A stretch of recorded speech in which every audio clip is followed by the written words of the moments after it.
সংগ্রামী সাথী ও বন্ধুগণ, আমি জানি আপনারা দীর্ঘক্ষণ ধরে অপেক্ষা করতেছেন। চিন্তা করবেন না, আমাদের প্রাণপ্রিয় নেতা দেশ নায়ক অল্প কিছুক্ষণের মধ্যে আপনাদের সামনে হাজির হবে।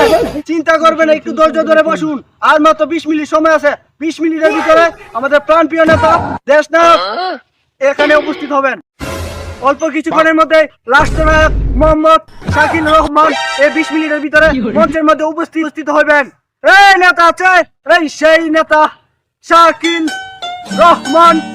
শাকিল সেই নেতা শাকিল রহমান আমাদের জনপ্রিয় নেতা বলছে। নেতার কাছে আমার একটা আবেদন, আদিকে তো 70 বছর আমরা বহুত কষ্ট করছি, জঙ্গলে লুটে গেলে লুবাইলেছি। আজকে আমার কাছে আমাদের নেতার কাছে আমার একটা আবদার, নেতা এই যে আমরা এত কষ্ট করছি, আমি একটা সাধারণ মানুষ, এই যে নেতা এত কষ্ট করতেছি, নেতা আমি আপনার